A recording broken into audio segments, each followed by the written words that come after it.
Hey, listeners, viewers, back again. Podcast, Conversations with C&C, the podcast and the forum where we chop it up, have deep dialogue, congruent conversations, and just a transparent talking. I go by the name of C. Murray, Claude. You can call me C. I'm an integrative therapist as well as a clinical supervisor. And this is the podcast where we speak about themes and topics related to culture, therapy, and race. So those are the pillars. And we always like to use the 3 E's as we talk about. So there will be moments where we share our experiences where appropriate. There will be exploration, and from time to time we will share some expertise.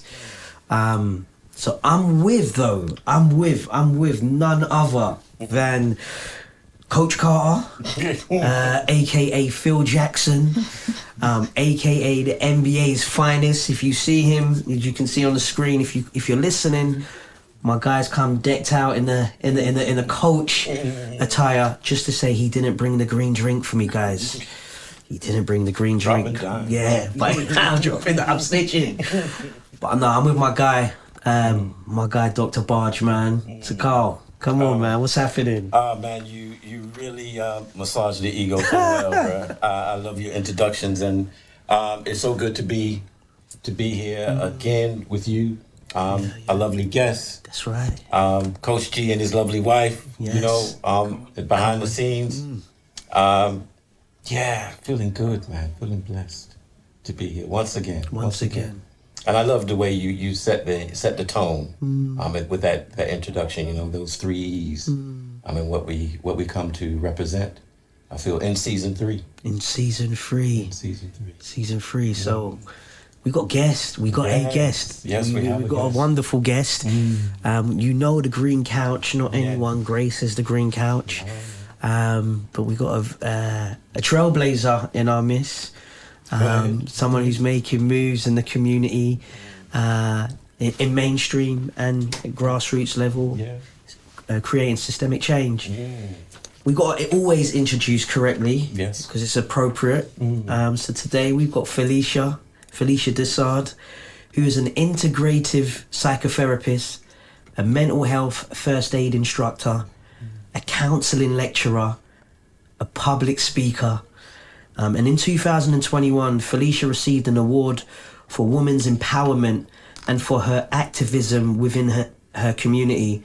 Felisha is the founder of Who I Am Counselling CIC, an organisation that provides therapeutic services, mental health training, workshops, and mental health consultation.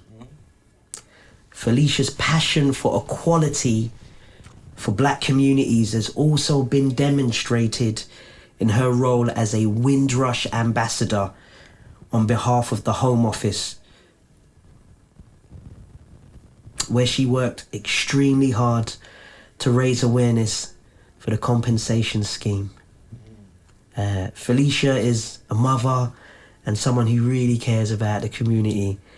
And we want to say thank you for being with us here today. Thank you both. Yeah. This is an honour. Thanks for having me. Thanks for having me. So in our tradition, we do something called TC at the beginning of each session, especially when, not just when we have guests, but it's temperature check. Just allows us to just get a gist of where we all are in the here and now. I'll go first. Yes, go ahead, yes. I went to bed a little bit late last night, so the head we won't go into why. You know, but went to bed a little bit late. Had a nice evening, shake to foot, and Dr. Rum Punch and his friends, were about, and we hung out for a little bit. But in the here and now, feeling really chilled, and good to be here. Been a busy week, but I'm present, and I'm looking forward to just hearing and seeing and being a part of today's experience. So that's where your guys at in the here and now. Thank you. It's really good to be here. In the here and now, I am fully present and excited for today's conversation. I've left it to God to decide what direction it goes in. So I think it's really important to have true and honest conversations that stem from here and now. So I'm interested to see where this goes. Yeah. Beautiful. Nice. Temperature check. I'm grateful to have you here. Thank you. It's, how many years? 5 years? About 6. 6 years. Yeah. 6 years, and I'll tell you, to see the growth, my goodness, exponential in its entirety. So yeah, a warm welcome. I'm feeling, I'm uplifted, because of recently going up north, and it's amazing up there. It's the furthest north I've gone, and I plan to go to Scotland as well, and seek out opportunities up there to do some work. So yeah, I'm feeling grounded, but also it was good to get in my bed, get into my own bed when I returned. So yeah, I'm feeling like there's still work to do. Work to do. As you was talking, greener pastures just was something that just came to me as you were speaking.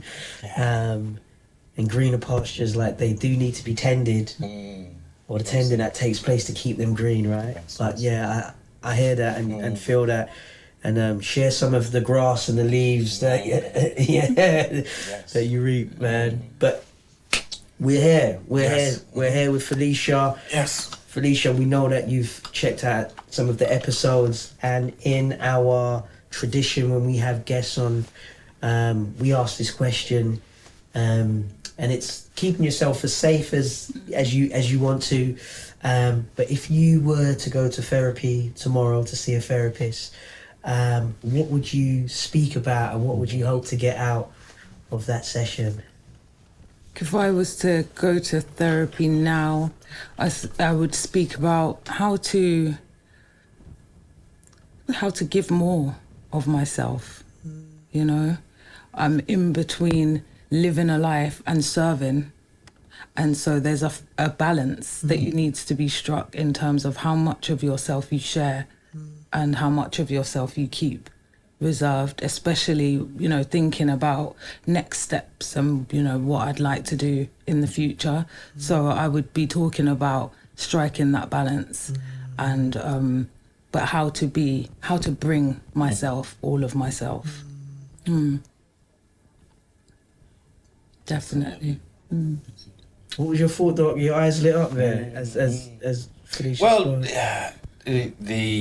we have our conversations, and it's always it's always strikes me that you saying that you wanting to give more, and then I was sitting here thinking, my sister, you give so much.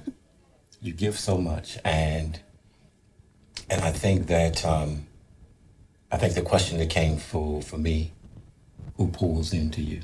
And then because you pour out a lot. Question. You pour out a lot. Yeah.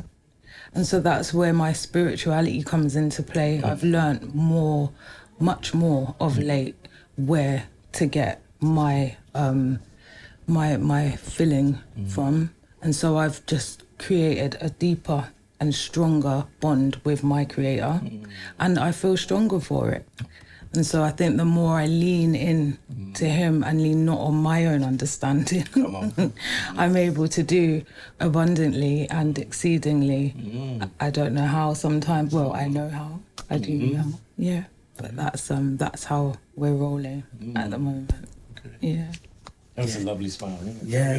As you said that, I'm just thinking of like the well. We did a couple sessions about the well and where we draw our like sustenance from and life and energy as we're in this sector. Like, we're all in the same sector pouring out. So yeah, hearing that, sometimes the spiritual well is not referred to, so hearing that early is really really good.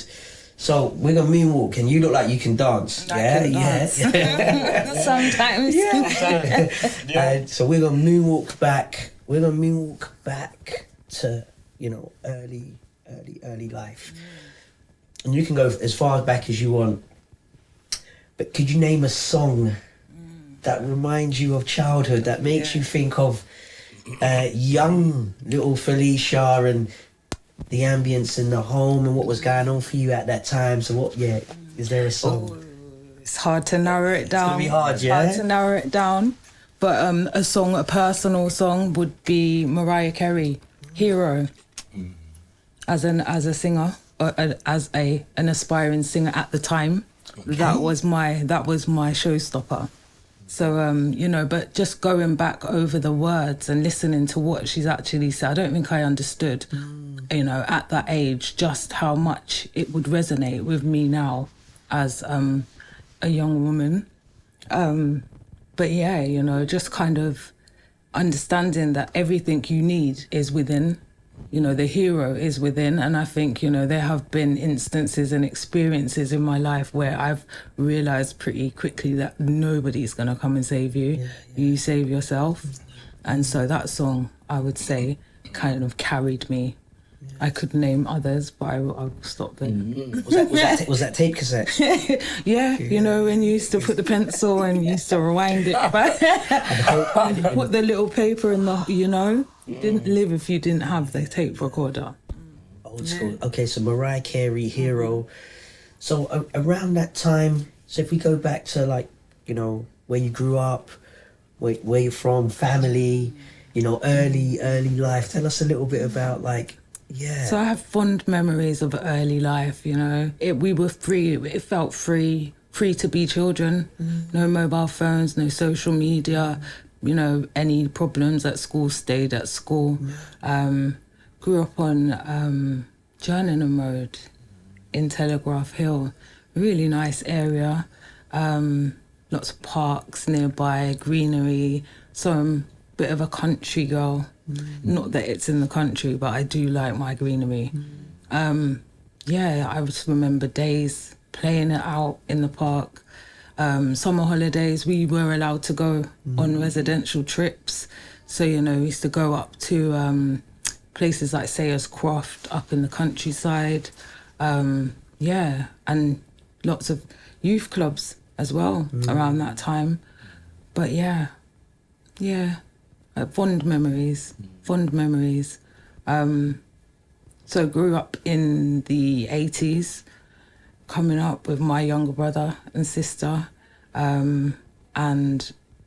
making camps on our bunk bed, playing Can't Touch the Floor, jumping and leaping from the bunk bed, hanging off the wardrobe.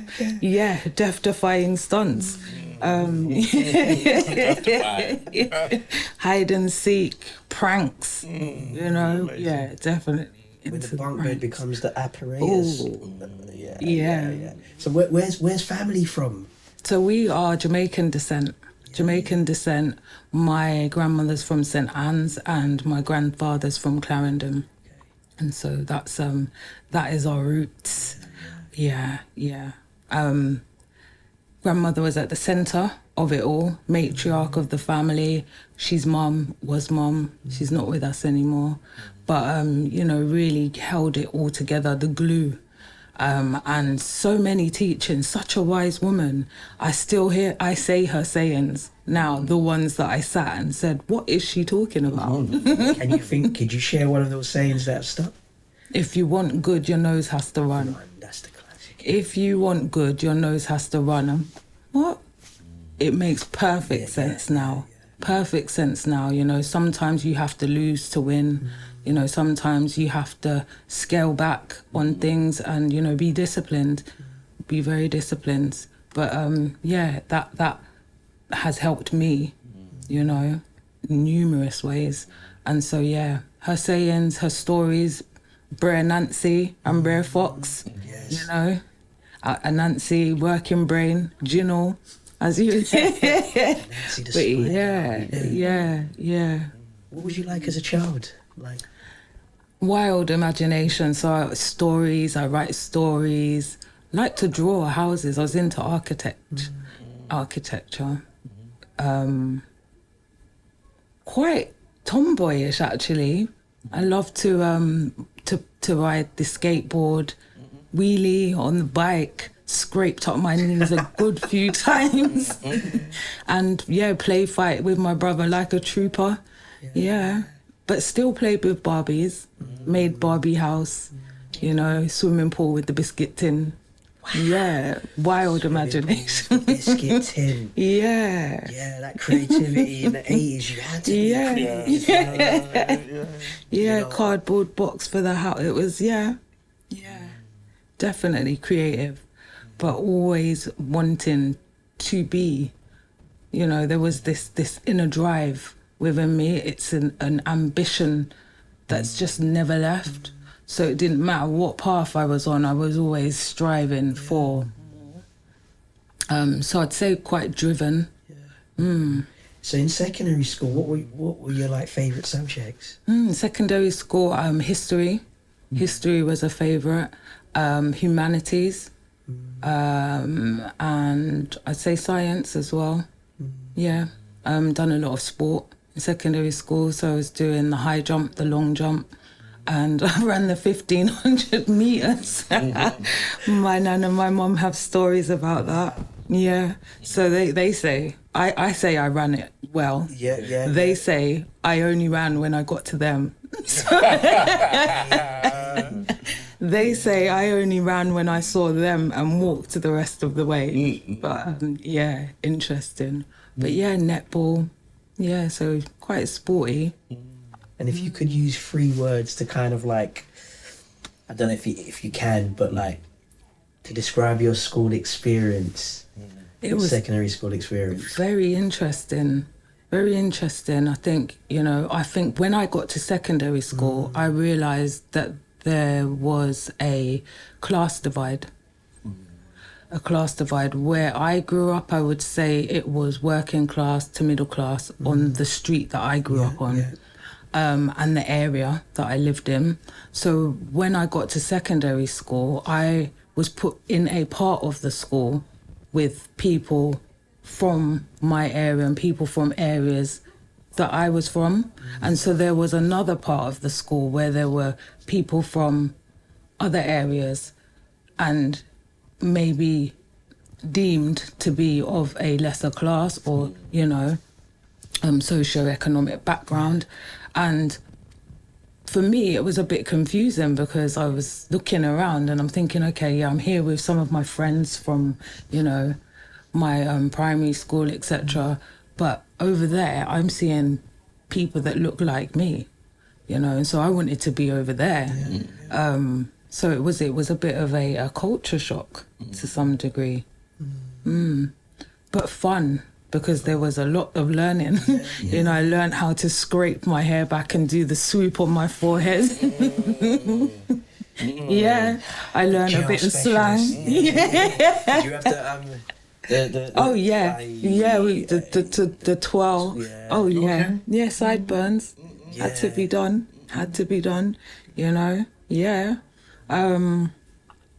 It was fun. It was really good to kind of learn how to integrate and even change, the way you speak and, your interests change. And so I think, I definitely stepped into a new me in secondary school, but it wasn't without its conflict in the first year or so. Yeah. What was the transition like post? So you've seen the class divide, it's fun, you're learning, I guess about yourself, learn academia and all of that. And you made this transition to college. What was that like, and what did you study? College. So I went to college to do my. I'm not as old as I sound. So we're young in this building. All of us. So this is around the time the internet came out, and so I done the GMVQ business at school. Started that at school and finished about a year earlier, or an academic year earlier, and so started college earlier to do finish the GMVQ and do business as well. So went off to college, about 15, coming on 16. And yeah, that was a whole new world. This was independent learning. It's really, it was fun. It was fun. It was, eat as much as you can, canteen. It was, new friends from all over, all over. It was explosive. It was explosive. In what sense? In that there were no rules, it felt like. There were no rules. And so then coming out of school that had such structure, you're now in a place where you can kind of, you say, no one's gonna, Felisha, you haven't been to your lesson. It's like, okay, so there was a lot of... So how was you without that structure? Like now there's this free space. I was free. I was so you're mashing up the place. The epitome of free. No, I enjoyed college. I definitely enjoyed college. We used to, back then, at lunchtime used to have cussing matches. We would sit and rip each other daily and just be laughing. Mum cusses as well. Oh, dad. Yeah. It was intense, but fun. Those days I think people could take a joke. It was it was so much fun. So much fun. So we missed something out on the bio at the beginning. So we got qualified mum cusser. I remember those days, man. Where it's like, how far can you go? And then so like college, there's, I guess, less parameters. There's independent learning. You're transitioning. What was like life after college? So life after college was very much independent. I had my son when I was 18, so that kind of put a temporary pause on my education at that time. And there was a lot of soul searching, a lot of growing, and a journey of self-discovery. It was pretty intense time. It was a pretty intense time, isolating at times. My friends didn't have children. And so, I remember going to pick him up from nursery, and they don't want to release my child to me. So I'm phoning my mum, can you tell them that he's my son? And then it got to the point, I was like, Mum, can you just do the run? But so it was, it was definitely a learning curve, but I don't think I'd change it. It's definitely shaped me into who I am, no pun intended, today. But it was, it was definitely a time of learning. I think for me, my mum and my dad were very much, learn your books. Having a baby wasn't in the plan, but by the grace of God, it happened. And not necessarily accepted in my community at that time. So there were a lot of naysayers that had their own ideas about what I might amount to and might not amount to. And I remember, crying for about 2 weeks, what is going to happen? Because you're told that, if you have a child, your life's going to stop. That's it. It's over. And I remember I made a promise to myself and God, and I said, my son won't be the reason that I don't make it in life. And that's where I believe my journey began. That's powerful. Just saying that, I just get that sense that whoever's, listening, watching, they're going to be inspired by that. Because we are not, the outcome has not been determined. Yeah. So there was hope. There was always hope there. And then I see you sitting here today and know that, there are certain things that have manifested as a result of that belief system and what you hold in your heart. So yeah, it's powerful. Thank you. As you share that, three B's come to mind. And sometimes, whether it's culture, tradition, family upbringing, people's expectations on us, or their goals and desires for us as children, or maybe what they've not done before. So sometimes people can make you think that, you know, something that's come up that maybe wasn't in their equation is a barrier, a burden, but it was a blessing, you know. And, you know, so just, I really, because I think what Doc just said, we can all relate in different ways to what you've just shared. And I'm just wondering, the young 18-year-old that was on the journey of discovery, you mentioned about learning so much. Is there one thing that you've learned in that time that you still hold on to that was like, you wouldn't have learned if you didn't have this blessing?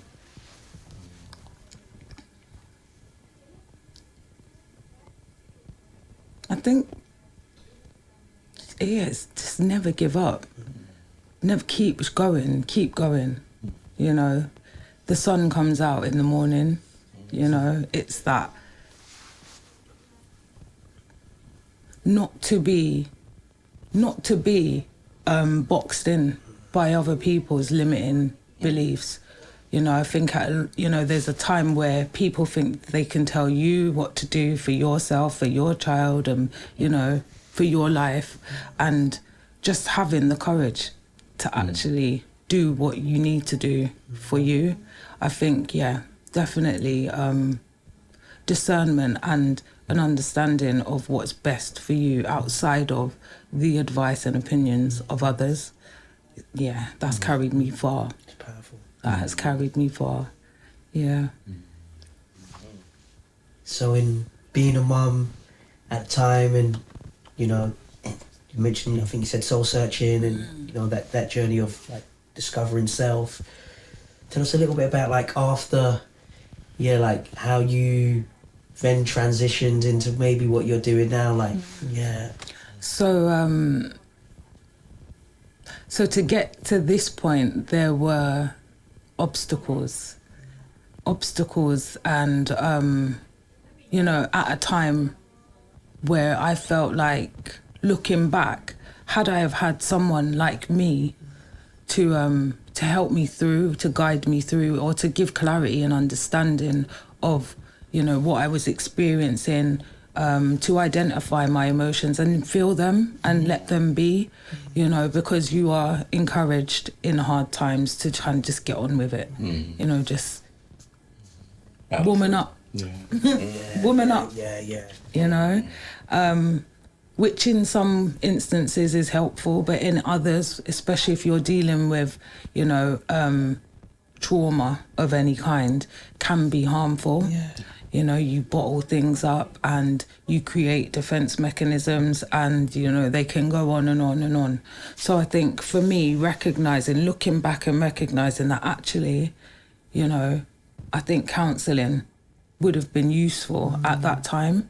But at that time, counselling as a word was a swear word. It was, are you dissing me? What are you saying? Am I mad? Like, am I crazy? You're mad, counselling. And so, you know, rejecting any kind of talk about counselling at the time, because I had no understanding. I had no understanding of what it was. And in my mind, it wasn't people that looked like me that provide such a service. And so there was a what's the point behind it. And so I think that really fueled me to say that actually, we need some representation. What were some of the practical steps that you took? Like, so you've got this, what it would have been like to have someone to be alongside me, to allow me to feel. Because as you were speaking, something popped into mind. It was almost like some communities can make you feel like it's a disqualification if you feel, you know, and you're not allowed to feel. So with this kind of like realization of what could have been helpful, what were some of the practical steps that you took? So I'd say the most practical step that I took was actually to sit myself down and have a word, you know, about what exactly it is that I want to do. I knew that I wanted to serve. I knew that I needed to help others, a natural empath. So I went through a few options. I thought maybe nursing, but I thought, no, Nan said I'm scornful. And so I like that. so I can't do nursing. And I even went to uni to do psychology and found out quite quickly this is not what I signed up for. And so changed to criminology, which was good, but just maybe wasn't ready at that time for all that brought. So put a pause on that. And resettled elsewhere. And so then, just to write down actually what it was that I could see myself doing. And I think one night it came to me, counselling. And so I went about looking up, you know, the various routes in, and, you know, you could convert your degree, but there seemed to be a longer route that spoke to me. Maybe because I could fund it myself, and just see how it goes. So yeah, it was just look up the course. So I looked up a level 2 introduction to counselling, and I think it was about a 13-week course, and I did that up in Epsom, and that was it. I finished my level 2. I signed up for level 3. I signed up for level 4, where I met Coach Doc, and it's just been onwards and upwards from there. You know, not only did I find my calling, my life's purpose, and find what I was put here to do, I also found myself, and I'm still finding myself. So it was really just to take a step back and say, all right then, you know, what is my purpose? What am I here for? And I think, you know, once you find what you're here for, everything else falls into place. Everything else falls into place. So I've taken the long road. It's been years of study, years of grit, tears, blood and determination. But we're here. That Mariah Carey song. Yes. You shared that, the Mariah Carey song that you shared at the beginning about the hero being inside, and and just the grind. So yes, level 2, level 3, level 4, level 5, level 6, level 6, and then but again, like I think for the listeners, you know, Felicia's saying is that learning how and to become a therapist, but discovering and learning about self, like these courses where we train to become, you know, counsellors, clinical supervisors. We are not. We are part of the process. It's not about other people. Like it's quickly, if we don't realize, quickly about us. Like where, you know, I remember, oh wow, it's about me. Yeah, it's not about like, clients benefit, but I've got to do that work. Yeah. So you've been on your journey. Like, what is it that you're doing now? Because like, I know this was the truncated tuna can version, squashed in bio, like, you know. But what is it you're doing now? And So at the moment, I'm still in private practice. I'm teaching counselling, level 3 and 4, and I'm working at the moment on the forensic pathway with NHS Trust and South London and Maudsley. So looking at bettering services for Black people within the mental health services and systems. You know, just thinking about statistics around Black people accessing mental health services in the primary stages, so at the GPs, looking at their experiences when they do access such services, and then the outcomes. You know, we as a global majority seem to be faring, you know, worse than our peers. And so a lot of the work that I'm doing is to kind of bring equity, because for me, it's not about equality at this point. At this point, it's about give me the same tools as everybody else so that I can make with it what I will. So just give me equal for it, equity. So that I'm at the same place as everyone else. Because, you know, it's not about asking for more. It's just about fairness. You know? And so that's what I'm fighting for at the moment. Got lots of things coming up. So I'm going to be holding an event, across 4 boroughs, to raise awareness of the forensic system, because, you know, thinking about mental health and the Mental Health Act and how people come to find themselves in such circumstances, you know, we're looking at black men are 4 times more likely to enter into mental health services than their peers. Black men are more likely to experience psychosis in any one year than their counterparts. You know, looking at the disproportionate amount of restraints, seclusions, you know, and it's bleak. It's bleak. But, you know, there is a patient carer race equality framework that is being piloted now. And I was blessed to be managing that for Croydon and Lewisham in 21. So that was what really kind of started me off on the journey of saying, actually, there is black mental health.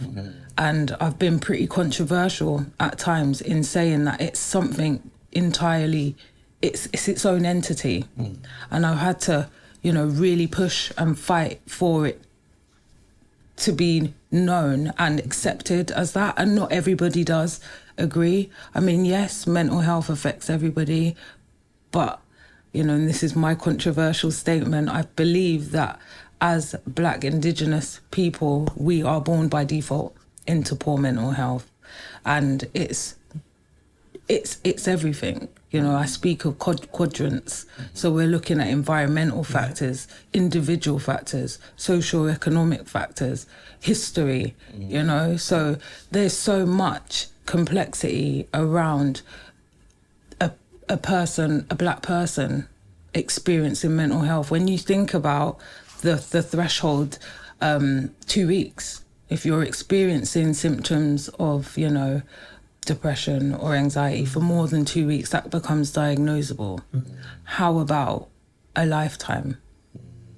You know, how do you then begin to be of service to that person that's not just only carrying their own trauma, but the trauma of their ancestors, of their parents, of their parents' parents. And, you know, when you think about the attachment theory and you're thinking about those early relationships and what that teaches people about themselves and how that then manifests in their lives as they grow, you know, how can one be of service to that group? So in that regard, give us you touched on it just then briefly, but give us the rudiments of becoming or being a mental health first aider. So becoming a mental health first aider was about, you know, learning how to teach others. So it was about being able to teach others how to spot the signs, you know, of poor mental health. But the more I got into it, the more I realized that actually this isn't necessarily 100% relevant to me and my people. It is on a surface level, but there's more, you know, there's more. And so I went off and have been working hard to create, you know, content, materials and resources that can fill that gap. So, you know, and even in my teaching, of students, you know, working hard with directors and core tutors to ensure that we are setting, you know, the scene for all, because it's not a them and us, it's a we. You know, it's a we, and it's not fair to say that somebody that isn't black can't work with somebody, you know, that's black. And so it's about equity and arming people with the necessary tools to get the job done, you know, irregardless of the differences. I want to thank you for being in those spaces. And you used the word fighting, and I could have just imagined the tension at times, the not understanding, you having to educate, you having to say, look, this is the quadrant, this is the broader picture. You mentioned history, you know, and all the other factors, but having to be like, look, you've got blind spots, and I'm going to shine the torch so you can see what you're not seeing. And sometimes that can be a really empowering space, but also a lonely space.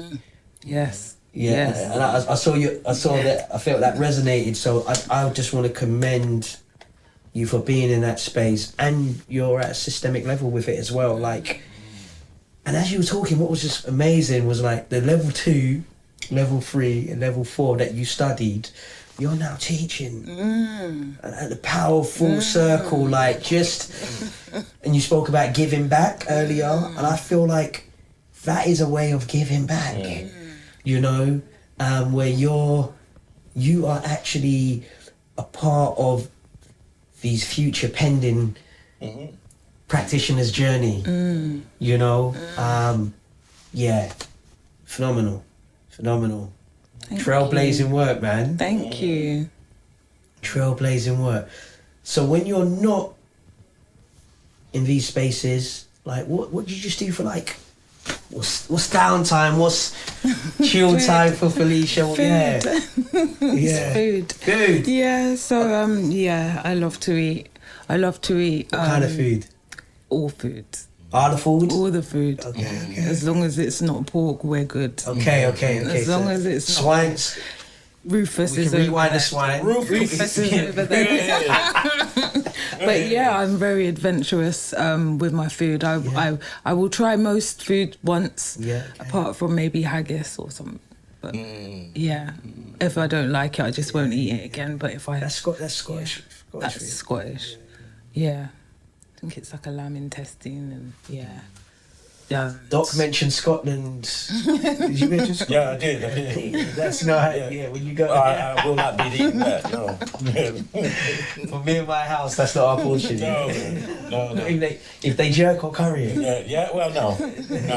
I can attest though. Every time we have a conversation, we talking on the phone. My sister's cooking. Always cooking. I do love to cook. I love to cook. If everyone who's here in this room was at your house for a dinner, and we all came and brought a drink, wine and whatever, what would you serve us? The menu. Yeah, what would Come on. So we take it old school. We're going back to Nanny's kitchen. Right. We're talking some oxtails. We're talking curry goat. We talk fried chicken. Yes. If you're down. Maybe some jerk, some rice and peas. Some white rice for those that don't eat peas, mac cheese, potato salad, some coleslaw. Homemade coleslaw, right? Yeah. Chop up the cabbage, chop up the, and we like the crunch with our coleslaw. We don't grate, we chop. So yeah. Old school, get some Beres playing in the background, cook with love, some sizzler. To bun down. Hey, black woman and child. Yeah. Some chants. But yeah, definitely that would. And my famous. Famous. Go ahead. Mango and pineapple crumble. What? Yeah. My sons, they absolutely adore it. They eat it for dinner.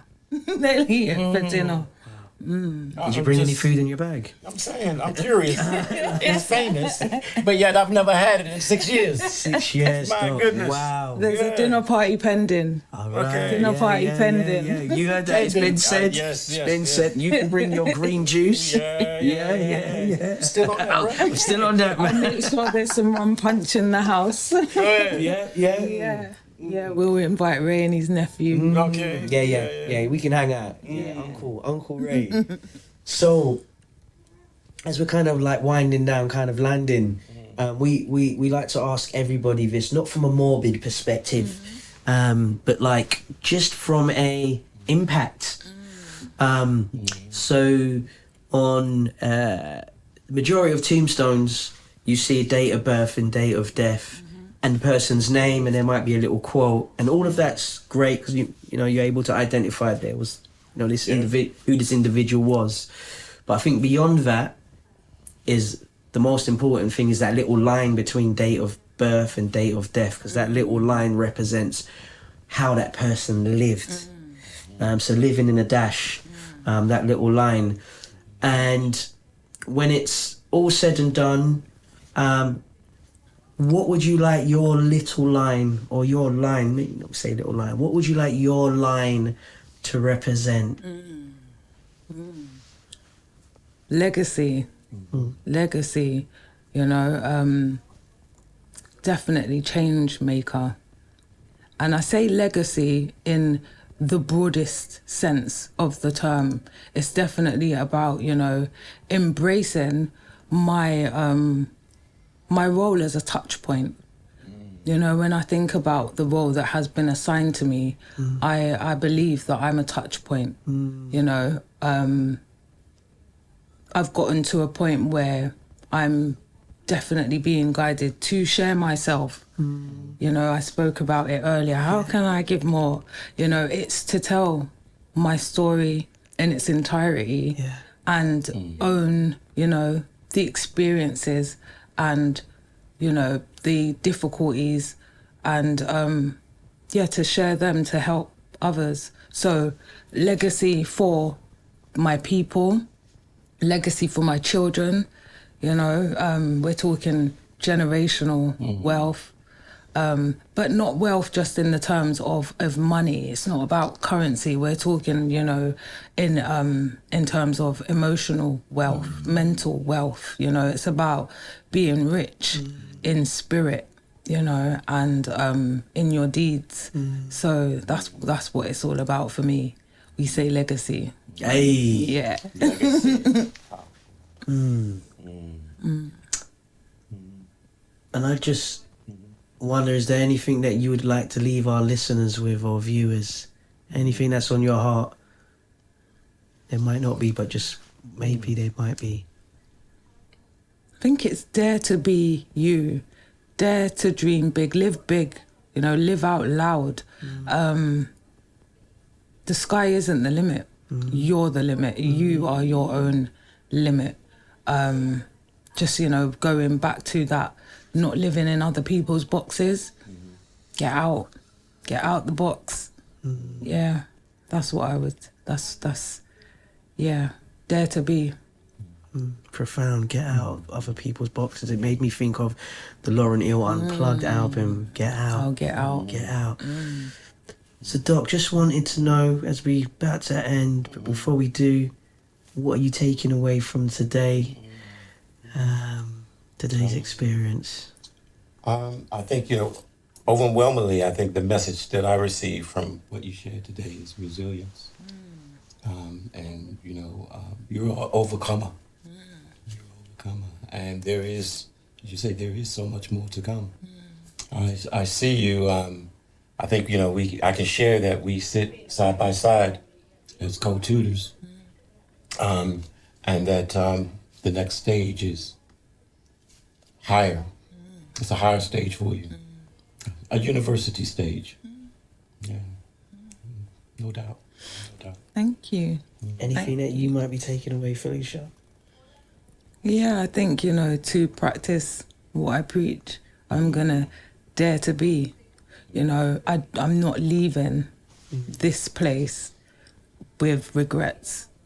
You know, if you've never, to fail says that you went for it. Yeah. You know, failure doesn't mean failure and that's where it stops.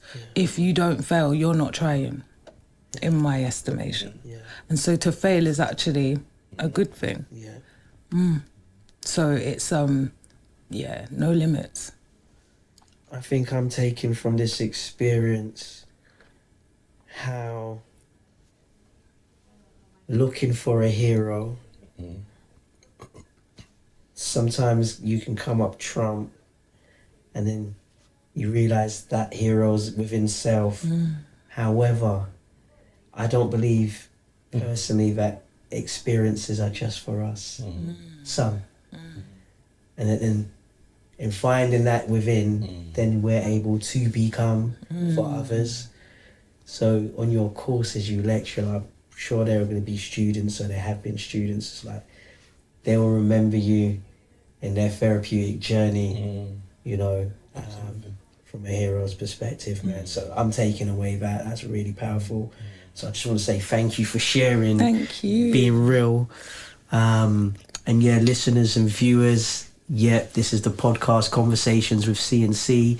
Felisha's details will be in the description, so if you want to follow her journey and what she's doing or get in contact, please do. And thanks again for being with us, because you could have been somewhere else. And in the words of Curtis Mayfield, we will keep on keeping on till the next episode. Peace and love. Bless.